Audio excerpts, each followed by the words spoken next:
आज हमारे साथ बांदा विधानसभा से भाजपा के प्रत्याशी प्रकाश द्विवेदी साहब हैं।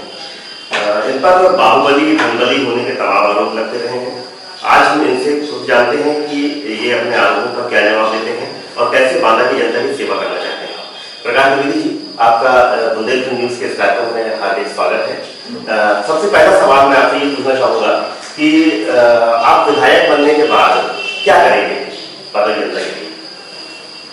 विधायक बनने के बाद क्षेत्र की जनता के साथ संवाद और क्षेत्र के विकास के लिए, बांदा विधानसभा के विकास के लिए हर वो संभव प्रयास जो किया जा सकता है वो किया जाएगा। आपके दिमाग में ऐसे 5 काम ऐसे होंगे जो प्राथमिकता के आधार पर जिन्हें आप विधायक बनने के तुरंत बाद पूरा करना चाहेंगे ताकि बांदा की जनता को लगे कि उन्होंने एक सही विधायक चुना है। 5 काम नहीं, यहाँ 50 काम है। 5 काम नहीं। आप देख लीजिए, जैसे बांदा नगर में है, बांदा नगर में करोड़ों अरबों रुपए लग गया, लेकिन वो रुपया और पैसा कहीं बांदा पर दिखता है? बांदा शहर का सौंदर्यीकरण, खेत खेत में पानी किसानों के लिए सिंचाई की कैसी व्यवस्था, इसलिए कि अगर किसान संतुष्ट रहेगा, किसान जब खुशहाल होता है तभी वो बाजार जाता है। डेवलपमेंट गांव से होता है। अगर गांव का गरीब और किसान खुशहाल है तभी ना वो बाजार जाएगा, बाजार आबाद रहेगी। तो गांव में सिंचाई की व्यवस्था, बिजली पानी की व्यवस्था, बेरोजगारी इतनी है कि अब आपको बताऊं मैं कि 2012 में मेरा अपना एक प्रयास था ईमानदारी से, और मैंने अपने क्षेत्र में किया। लगभग 300-400 लड़कों की उस समय मैंने भर्तियां करी थी। हजारों की संख्या में लोगों को आस लगी कि शायद हम प्रकाश द्विवेदी तक पहुंच जाए तो हमारी भी नौकरी लग जाए। तो मेरे उस प्रयास के बाद यहाँ हजारों की तादाद की भीड़ बढ़ने लगी, लेकिन सीमित संसाधन थे, मेरी एक सीमित क्षमता थी। मैं किसी इतने बड़े पोस्ट में नहीं था कि मैं हजारों और लाखों की संख्या में रोजगार उपलब्ध करा सकूं। मेरा प्रथम प्रयास यह होगा कि अधिकतम सर्वाधिक संख्या पर यहाँ पर बेरोजगारी को दूर करने का प्रयास करूं। 2 चीजें। तीसरी चीज आप देख लीजिए, बांदा में आप बांदा से निकलेंगे सोलन तक जाइए, वह रोड सीधे पहाड़ी और चित्रकूट को जोड़ती है, बिसंदा और सिंहपुर, लेकिन पूरी रोड खस्ता हाल पड़ी हुई है। रोड नाम का पता नहीं, बड़े बड़े गड्ढे हैं, आप 10-15 किलोमीटर ज्यादा रफ्तार से चल नहीं सकते। गांव के अंदर भी जितने भी संपर्क मार्ग हैं वो सब खस्ता हाल है और गड्ढों में तब्दील है। अगर यहाँ का जनप्रतिनिधि इन सभी बिंदुओं को लेकर अग्रेसिव रहता, सजग रहता, उचित मंच पर अपना पक्ष रखता तो शायद आज ये हालात न होते। आए ट्रांसफार्मर आते होके रहते हैं गांव में, कोई मतलब नहीं, कोई लेना देना नहीं। प्रयास ये होता है कि देखिए, जब अपनी सरकार होती है तो अच्छे प्रयास होना चाहिए। जैसे बांदा की कटाई मिल बंद है, प्रथम प्रयास ये हो कि ये कटाई मिल कैसे चालू हो। दूसरी चीज, गन्ना मिल कैसे लगे हमारे क्षेत्र में। अगर गन्ना मिल लग जाता है तो किसानों को और भी एक ऑप्शन मिलता है कि गन्ना की खेती करके शायद वो 2 पैसे का ज्यादा लाभ ले सकते हैं। नाना प्रकार की समस्याओं से लड़ने का मैं काम करूंगा और ये प्रयास करूंगा कि बांदा को एक औद्योगिक जोन बनाने का प्रयास किया जाए। और सरकार ने, अगर ईश्वर ने मुझको ये अवसर दिया, यहाँ की जनता ने मुझ पर अपना विश्वास जताया, तो मेरा ये प्रथम प्रयास होगा कि 5 साल में बांदा की तस्वीर बदल जाए और लोग याद करें कि नहीं, जमीनी स्तर पर काम हुआ है, हवाई स्तर पर। प्रकाश जी, एक प्रत्याशी हैं रवि कुमार सिंह, कांग्रेस और सपा से गठबंधन के संयुक्त प्रत्याशी हैं। इनसे आपकी लड़ाई कैसी समझ में आ रही? क्या इनको 3 बार के विधायक हैं रवि कुमार सिंह जी, क्या इनको बांदा से विधानसभा से आपको हरा पाना आपके लिए आसान होगा? मैं लड़ाई नहीं मानता है, तो मानसिक संतुलन को बैठे तो गांव जाते हैं, कहते हैं अच्छा फलाने प्रकार के साथ चल रहा है, देख लो। अरे क्या देख लोगे भैया? आप हो कौन तो देख लोगे, महाराजा हो, माफिया हो, गुंडा दबंग हो, किसी को खिला के लटाते हो, आप क्या देख लेंगे? अरे जनता है, लोकतंत्र की स्वस्थ परंपरा है। प्रकाश द्विवेदी के भी 4 आदमी विरोध में प्रचार करता है, तो प्रकाश द्विवेदी उसको ये मैसेज करेंगे कि मैं देख लूंगा आपको। इसलिए इनको पता है कि मेरी जमीन खिसक चुकी है, इनका कोई अता पता नहीं है, तो ये मारे बौखलाहट के अपना मानसिक, हम इनका विवेक कुमार सिंह है, तो ये अपना विवेक खो चुके हैं, मानसिक संतुलन खो चुके हैं। इनसे कोई लड़ाई नहीं है प्रकाश द्विवेदी। लेकिन उन्होंने आरोप लगाया रावण और राम कथा, ये क्या चक्कर है? देखिए, मैं 2012 में मेरे छोटे भाई का एक एक्सीडेंट हुआ, उस एक्सीडेंट में वो नहीं रहा। हिंदू धर्म में एक व्यवस्था है कि 1 वर्ष के अंदर उसको भागवत आदि का अनुष्ठान कराना चाहिए। तो 2013 में मैंने भागवत का अनुष्ठान कराया, 14 में भी मैंने भागवत कथा कराई। क्षेत्र के लोगों का कथन था कि भैया ये सबको, सभी जो अपने शुभचिंतक हैं, मित्र हैं, बड़े बुजुर्ग हैं, तो मैंने उसको एक मंच बनाया कि उसकी पुण्य स्मृति में प्रतिवर्ष कोई एक अच्छा धार्मिक अनुष्ठान हो जाए। उसी मंच के माध्यम से लोगों ने मांग की कि 2 बार राम कथा हो चुकी है, भागवत कथा हो चुकी है, न हो तो इस बार राम कथा करा दी जाए। तो 2 बार से वहां राम कथा होती है। 2015 में श्री राजेश्वरानंद सरस्वती जी आए, 2016 में श्री प्रेमभूषण महाराज जी आए। ऐसे धार्मिक मंचों को तो प्रोत्साहन देना चाहिए, बढ़ाना चाहिए। एक बड़ा धार्मिक अनुष्ठान है, इसमें क्षेत्र में एक धार्मिक माहौल क्रिएट होता है, क्षेत्र में एक धार्मिक माहौल क्रिएट होता है, समरसता पैदा होती है, आपसी भाईचारा पैदा होता है। एक मंच में एक जगह 2500-50 गांव के लोग, नगर के लोग मिल लेते हैं, एक अच्छा संदेश जाता है। मैं कोई हीरोइन लेकर के नहीं घुमाता, हीरोइन का रोड शो नहीं करता मैं। अरे ये धार्मिक अनुष्ठान है, वो ये स्वार्थता सुखाए का मामला है, स्वयं के सुख के लिए है, मन की प्रसन्नता है। जो जैसा जिसका आचरण और विचार होगा वो वही न करेगा। प्रकाश जी, एक आरोप विरोधी आप पर लगाते रहे कि आप एरोगेंट है, यानी अक्खड़ है, इस पर क्या कहना चाहेंगे आप? बिल्कुल अक्खड़ हूं, मीठी बातें नहीं करता, चिकनी चुपड़ी बातें प्रकाश द्विवेदी नहीं करता, सीधी और सटीक बात करता है। गांव में जाता हूं, एक आध लोगों ने कहा घोषणा कर दीजिए, मैंने कहा तुम ही कह रहे थे आधा घंटा पहले कि इस बरम के पेड़ में चबूतरे ने विदेश से पिछली बार घोषणा करके गए थे कि विधायक बनने के 3 महीने के बाद यह 3 किलोमीटर की रोड बन जाएगी, और आज बुहार मांग रहे हो 5 साल।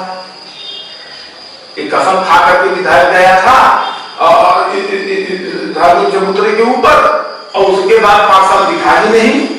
तो मैंने कहा कि एक बेहतर प्रयास होना चाहिए, एक बेहतर सामंजस्य होना चाहिए, संवाद होना चाहिए। आप जैसे हो वैसे रहो, अंदर का आपका चरित्र अलग है और बाहर आपका चरित्र अलग है। ये प्रकाश द्विवेदी के बूते की बात नहीं है, जितना है देसी है, आप लोगों के सम्मुख है, आप उसको चेक करिए, देखिए। एरोगेंट तो कुछ नहीं है, एक धार्मिक आदमी, भक्त आदमी एरोगेंट हो नहीं सकता। काहे का एरोगेंट? ये तो उनका कुप्रचार है, दुष्प्रचार है। अखड़ता तक जहां बात है, लोगों के लिए अगर लड़ना, बात करना अक्खड़ स्वभाव है, तो मैं इसको बनाए रखना चाहूंगा। यहाँ जनता के लिए मुझको लड़ना झगड़ना पड़े, अखड़ता खड़े, बेचू रहूं, अपने लोगों के लिए अगर लड़ना झगड़ना अग्रेसिव बना तो कर दो। दूसरा आरोप कि आप बालू माफिया हैं, एक बालू माफिया को जनता क्यों चुनेगी? आपको लगता है कि बालू माफिया? विरोधियों का आरोप है। विरोधियों का आरोप है कि मैं बालू माफिया हूँ, मैं हत्यारा हूँ, नाना प्रकार के आरोप वो नुक्कड़ सभाओं पे लगाते हैं। इनका कोई मतलब नहीं, किस बात का बालू माफिया? अखबार में विज्ञापन निकलता है, बांटा का हर आदमी चाहता है कि मुझको बालू का पट्टा मिल जाए, प्रदेश का हर आदमी चाहता है कि मुझको बालू का पट्टा मिल जाए। अगर प्रकाश द्विवेदी को बालू का पट्टा मिल गया तो प्रकाश द्विवेदी उसमें सेल टैक्स पेड करते हैं, इनकम टैक्स पेड करते हैं, अपने क्षेत्र में खनन कार्य करते हैं। उत्तर प्रदेश का पहला डिस्ट्रिब्यूटर हूं जिसने मशीन माइनिंग के लिए हाई कोर्ट में की, अब रिट की थी, हाईकोर्ट से ऑर्डर लिया मैंने। और एक बात बता दूं, ये 5 साल मैंने सपा सरकार से लड़ा है। मैं उत्तर प्रदेश उपभोक्ता सहकारी संघ का कंटिन्यू चेयरमैन बना हूं 3 अप्रैल को। समाजवादी सरकार के विरुद्ध जाकर के लड़ा। पूरी ताकत सपा सरकार ने मेरे खिलाफ लगा दी थी कि प्रकाश द्विवेदी को, लेकिन तब भी बदल गया। मेरे खिलाफ उन्होंने 2-3 मुकदमे भी कराए, हालांकि मुकदमे केस हुए बाद में, क्योंकि फर्जी थे। बालू माफिया किसको कहते हैं? जिसका कोई पट्टा ना, जिसका कोई कार्यक्षेत्र ना अट्टा ना पट्टा ना सरपट्टा। विवेक सिंह थोड़ी हूं। 5 साल तक विवेक सिंह तो बालू माफियाओं के खिलाफ आवाज उठानी चाहिए था, धरना प्रदर्शन देना चाहिए था। जब दावा करना हो मैनपुरी के 2 टोकरे में लेकर खाली खदानों में अवैध खनन कर रहे थे, तब विवेक सिंह कहां थे? उनको ये बात बतानी चाहिए थी, जनप्रतिनिधि थे वो। लेकिन रात में उनको बुला के पैसा ले लेते थे, डील कर लेते थे। ये प्रकाश द्विवेदी का चरित्र नहीं है, ये विवेक सिंह का चरित्र है। लोग कहते हैं कि आप सर्वाधिक हैसियत के प्रत्याशी हैं इस विधानसभा में। क्या आप धनबल से चुनाव प्रभावित कर सकते हैं? लोगों का ऐसा आरोप। आपको लग रहा है, आप बांदा नगर के निवासी हैं, आपको ये कहा लग रहा है कि प्रकाश द्विवेदी धनबल का प्रयोग कर रहे हैं? आपके साथ इतने युवा जुड़े हुए हैं, क्या यूं जुड़ रहे हैं युवा? युवाओं में करंट है परिवर्तन का, बाबा मान रहा परिवर्तन, वो तो चिल्लाते हैं। विवेक सिंह ने बचा क्या? कड़ी बची नहीं, स्वास्थ्य ठीक है नहीं। अरे आपका स्वास्थ्य ठीक नहीं है तो आपके कुकर्मों के कारण ठीक नहीं है। यार आपको हड़िया भर मुर्गा खाना है, 1 बोतल दारू पीना है, आप बात समझिए ना।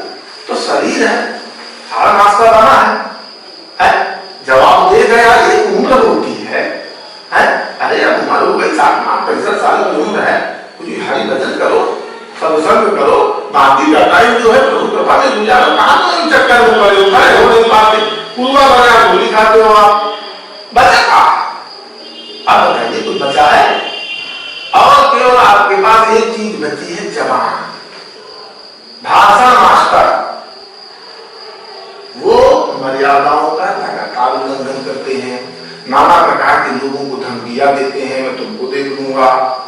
वो उनका चरित्र कैसा है, ये तो जगह जगह के मंचों पर उनके सगे भाई उनका आचरण बखान कर रहे हैं, उनका चरित्र बखान कर रहे हैं। प्रकाश द्विवेदी कौन सी बड़ी चीज है? प्रकाश द्विवेदी चलिए विरोधी है, आप कह सकते हैं कि विरोधी आरोप लगाता है, लेकिन आपको तो आपके भाई ने लंकेश अहंकारी कहा।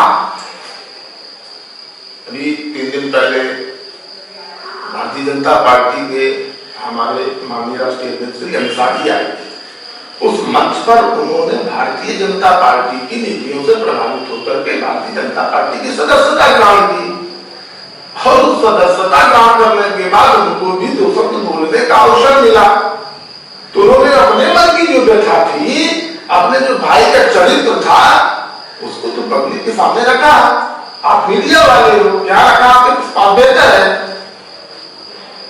प्रकाश जी, आप माथे पर तिलक लगाते हैं, चौकी रखते हैं, ये भी आपके विरोधियों को नागवार हो जाते हैं, तो ये क्यों ऐसा करते हैं? क्या दिखाने के लिए करते हैं? देखिए, माथे पर तिलक और चोटी हमारे देश के सबसे प्रधानमंत्री से आप ही जैसे पत्रकार ने पूछा कि आप खोज के पूछना चाहते, तो मैंने कहा कि, तो उन्होंने कहा मैं राष्ट्रवादी हूं। ठीक, तो हम लोग सनातन सतत चलने वाला, इस विश्व में अनेक धर्मों की उत्पत्ति हुई और वो स्वतः समाप्त हो गई, संस्कृतियां नष्ट हो गई, लेकिन हम लोगों की संस्कृति आज भी जिंदा है। ठीक, हम लोगों का मूल प्रगति कारक है। माथे का चंदन भगवान भोलेनाथ का अंग महत्व। मुझे गर्व है कि मैं लगाता हूं, हिंदू हूं और शिखा बंधन लगता हूं, माथे पे चंदन लगता हूं। मुझको इस पर अंदरूनी प्रसन्नता और मैं एक पावर मिलता है। मेरे विरोधियों को इसको देख के क्या मिलता है, ये उनकी प्रार्थना में उनका चरित्र है। इस पर प्रकाश द्विवेदी क्या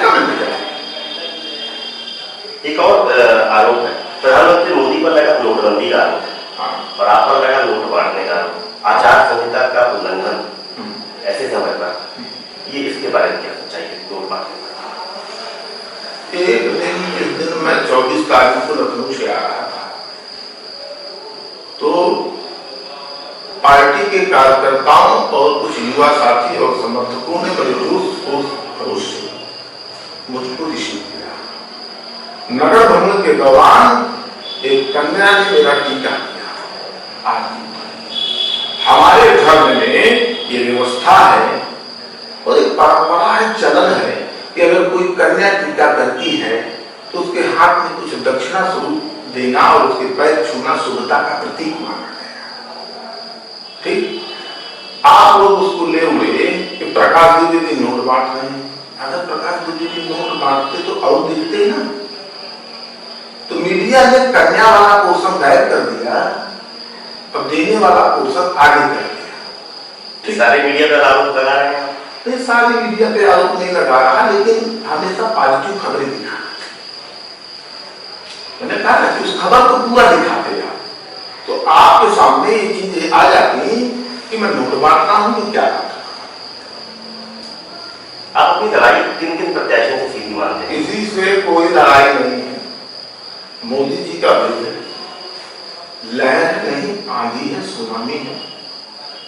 फिर से आपको बता दूं कि जब 2017 के विधानसभा चुनाव का परिणाम 11 मार्च को खुलेगा, तो 12-1 बजे के बाद ये जो आप पक कर रहे हैं, ये फाड़े कपड़ा बनेंगे और ऐसे निकलेंगे मतगणना स्थल से कि इनको कोई देख न ले और चुपचाप भाग खड़े होंगे। अब देखिए, पूरे प्रदेश में लहर है, परिवर्तन तय है। भारतीय जनता पार्टी की पूर्ण बहुमत की सरकार बन रही है। अब की बार 300 पार का नारा है, जनता रूठ चुकी है। तक ये कहते थे यूपी 27 साल यूपी बिहार कांग्रेस का नारा था। अखिलेश जी कहते थे काम बोलता है। अरे अगर तुम्हारा काम बोलता है तो तुम काहे गठबंधन कर लिए है? ये भ्रष्टाचारियों का संगम है गठबंधन। जनता सब जानती है, वो जो बोलते हैं जनता जवाब देगी, धैर्य रखिए, जनता ही जवाब देगी। प्रकाश जी, आपने हमारे सभी सवालों का निर्भीकता के साथ जवाब दिया। आत्मविश्वास देकर लगता है कि आप विधायक बनने जा रहे हैं। खैर, शुभकामनाएं हमारी आपके साथ में हैं और इस देश की बांग्ला की जनता चाहेगी तो आपको निश्चित